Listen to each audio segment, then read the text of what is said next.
لیکن اب جب ان کے حالات کچھ بگڑے ہیں، خراب ہوئے ہیں، تو اب انہوں نے خود سے ہی کہنا شروع کر دی ہے ڈاکٹر نبیہہ نے کہ یہ ہو گیا، بہت برا ہے، مجھے ٹائم نہیں دیتا،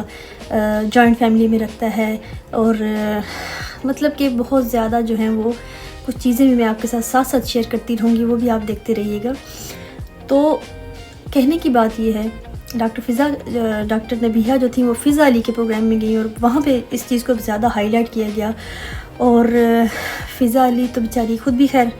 ڈائیورسڈ وومن ہے، ان کے جو بھی جس طرح اس چیز کو میں ڈسکس نہیں کرنے والی، کیونکہ ہر ایک کی لائف میں اپس اینڈ ڈاؤنس آتے رہتے ہیں، کون برا ہے کون اچھا ہے، یہ جس کے ساتھ بیتتی ہے اس کو ہی پتہ ہوتا ہے۔ بہرحال فضا علی نے جو جیسے ایک تو رمضان ٹرانسمیشن میں ڈاکٹر نبیہہ کو بلایا اور ان کے ذاتی معاملات کو ڈسکس کیا، تو وہ جو تھا وہ چیز جو تھی وہ تھوڑی سی عجیب سی لگ رہی تھی، اور فضا علی نے جیسے اوور ریئیکٹ کیا، وہ بھی دیکھ نہیں پا رہے تھے لوگ، اور لوگوں نے بہت اس چیز کو برا سمجھا، اور جو بیچارے ڈاکٹر صاحب وہاں بیٹھے ہوئے تھے کوئی، ان کو پھر فضا نے ڈانٹ کے کہا کہ رکھیں اس کے سر پہ ہاتھ، رکھیں ان کے سر پہ ہاتھ۔ تو وہ بھی بیچارے جو تھے اپنی ڈاکٹری بھول کے جو تھے، وہ لگتا تھا کہ بالکل ہی سہم گئے، اور وہ کہنے کہ میں کہاں آ گئی ہوں، یا اللہ مجھے نکالو یہاں سے، اس چینل سے میں کدھر ادھر پھنس گیا ہوں آ کے۔ تو ڈاکٹر نبیہہ اور نے جیسے رونا دھونا ڈالا وہاں پہ، شاید انہوں نے اتنے اپنے گھر میں نہیں ڈالا ہوگا، یا فضا علی نے اپنی ڈیورس پہ اتنی نہیں ہلہ مچایا ہوگا جتنا ان کی طلاقات خراب ہونے پہ اتنا جو ہے وہ فضا علی نے بیچاری نے شور کیا۔ تو بہرحال وہ تو کچھ ریٹنگ کا بھی ایشو ہوتا ہے چینلز کی، تو ریٹنگ کے لیے لیکن آپ کریں، لیکن اتنا نہ کریں کہ بالکل ہی عام سے عام ہم جیسے لوگوں کو بھی وہ آپ کی چیز جو ہے وہ فیک لگے۔ ہوسٹنگ جو ہوتی ہے وہ بہت ایک اچھا، ایک میں کہتی ہوں کہ ایک ٹیلنٹ ہوتا ہے انسان کے اندر، ہوسٹنگ بھی عام لوگ ہر کوئی نہیں کر سکتا۔ تو ہوسٹ جو ہوتا ہے اس کو اپنے فیلنگز پہ اپنے آپ پہ کنٹرول کرنا سیکھنا پڑتا ہے، جیسے کہ باقی تمام ہوسٹ ہماری کرتی ہیں یا کرتے ہیں۔ تو اوور ریئیکٹ جو ہوتا ہے وہ بہت ہی عجیب بھدا لگتا ہے، وہ پتہ چلتا ہے کہ آپ جو ہیں وہ چیز فیک کر رہے ہیں۔ اسی طرح ڈاکٹر نبیہہ سے میں یہی کہنا چاہوں گی کہ ڈاکٹر نبیہہ، آپ لوگوں کو جتنے بھاشن دیتی تھیں کہ آپ ہسبینڈ کے یہ کریں، خدمت کریں، آپ نہ صرف ہسبینڈ کے ساتھ آپ اچھا سلوک کریں، ان کے پیرنٹس کے ساتھ بھی آپ اچھا سلوک کریں، آپ ان کی بھی خدمت کریں، تو وہ سارے جو تھے بھاشن کیا صرف عام لوگوں کے لیے تھے؟ کیا اس کا آپ پہ ان کا کوئی اثر نہیں ہونا تھا؟ اگر تو وہ اتنی آپ جو موٹیویشنل اسپیکر بنی رہی تھیں اور اتنی لیڈیز کو ہدایتیں دیتی رہی تھیں، تو پھر آپ خود بھی کسی ایک چیز پہ عمل کر کے دکھاتی۔ اب پتہ ہے وہ کہتے ہیں نا کہ جب خود پہ بیتتی ہے تو پھر انسان کو پتہ چلتا ہے کہ وہ پنجابی میں کہتے ہیں نا کتنے میاں دا 100 ہے، تو پھر وہ کنے میاں دا 100 ہن پتہ لگا۔ باتیں کرنی بہت آسان ہے، لیکن وہ جو خواتین جن کے ساتھ بیت رہی ہوتی ہے ان کو پتہ ہوتا ہے کہ وہ اپنے رشتے کو کیسے گھسیٹ کے چل رہی ہیں۔ آپ کی جو سپیچز تھیں ان سے ان عورتوں کو، جو ان لیڈیز یا ان جینٹس کو حوصلہ ضرور ملتا ہے، تقویت ضرور ملتی ہے، لیکن ان مسائل کا حل نہیں نکلتا صرف باتوں سے، پریکٹیکلی کر کے دکھانا پڑتا ہے۔ پریکٹیکلی آپ نے بھی کر کے دکھانا تھا۔ اگر آپ جو کچھ جتنے بھاشن آپ دے چکی تھی، آپ کسی ایک چیز پہ عمل کر کے دکھاتی کہ میرا خامد اگر برا نکل آیا تو میں اس کو اپنے عمل سے یا اپنی چیز سے میں اس کو اپنے پریکٹیکل ایسا اس کے ساتھ بیہیو کروں یا اس کے پیرنٹس کے ساتھ اچھا کروں،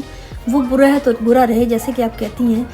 تو مولا علی کے قول اور جتنے بھی اقوال آپ نے پیش کیے تھے ان میں سے کسی ایک پہ عمل کر کے دکھاتی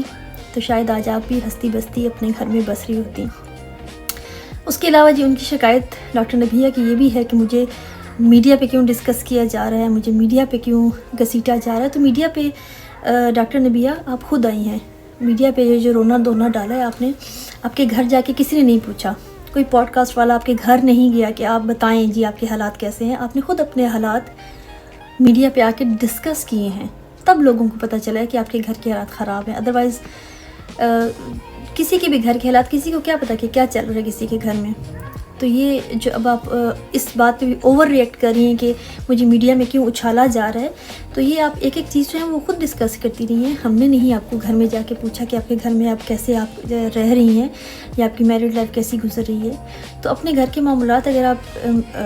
سوشل میڈیا پہ آ کے بتائیں گے کہ جی میرا وہاں پہ سامان رہ گیا ہے، تو میرا وہاں پہ یہ رہ گیا ہے، تو میں ایسے لڑوں گی، تو میں ایسے ڈیورس لوں گی، تو میں ایسے ان کو چھوڑوں گی نہیں، تو یہ وہ دھمکیاں اور سب کچھ یہ سب آپ نے خود ڈسکس کیا، تو تب سب کو پتہ چلا ہے. سو کہنے کا مقصد یہ ہے کہ اگر آپ جو کچھ بولتے ہیں وہ اگر کر نہ سکیں تو بولا بھی نہ کریں، کیونکہ بولنے سے بہت سے لوگوں کے جو ہے وہ دماغ میں وہ فطور جو ہے وہ آپ نے بھر دیے جتنا، وہ پھر آپ پریکٹیکلی آپ بھی کر کے دکھاتی تو بہت ہی اچھا تھا، اور پریکٹیکلی آپ ہمارے سامنے ایک مثال بن جاتی کہ نہیں ڈاکٹر نبیہ نے جو کچھ بولا تھا وہ اب کر کے دکھا رہی ہیں. وہ سیکریفائز بھی کر رہی ہیں، وہ سب کچھ برداشت کر رہی ہیں، وہ اپنے رشتے کو بچانے کے لیے ہر ممکن کوشش کر رہی ہیں. تو وہ جتنی چیزیں آپ نے ہم جیسی بیچاری جو کچھ ان پڑھ جاہل بھی بیچاری خواتین آپ کو سنتی تھیں، ان کے جتنے آپ نے حوصلے بڑھائے ہیں اور جتنا ان کو آپ نے ڈیگریڈ کیا ہے کہ تم لوگوں کا قصور ہوتا ہے کہ تم لوگ بستی نہیں ہو گھر میں، تم لوگوں کا قصور ہوتا ہے مردوں پہ نکتہ چینیاں نکالتی ہو، تم لوگوں کا قصور ہوتا ہے کہ یہ ہوتا ہے وہ ہوتا ہے. تو اب ڈاکٹر نبیہ اب آپ کے ساتھ ہوا، آئی ہوپ آپ کو بھی اب بہت برا لگ رہا ہوگا. خیر یہی تھی آج کی ویڈیو میری، اور آئی ہوپ آپ کو اچھی لگی ہوگی، کیونکہ اس چیز کو ڈسکس کرنا بہت ضروری تھا.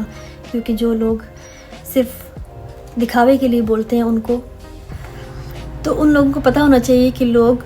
اب بیوقوف بننا چھوڑ گئے ہیں. اپنے آپ میں بھی سدھار لائیں، تو لوگوں میں بھی سدھار لانے سے پہلے خود کو دیکھیں، اپنے گریبان میں پہلے جھانکیں. یہ تھا جی آج کا ولاگ. خوش رہیں، آباد رہیں، پنڈی رہیں یا اسلام آباد رہیں. ملتے ہیں کسی اور ولاگ کے ساتھ. اللہ حافظ.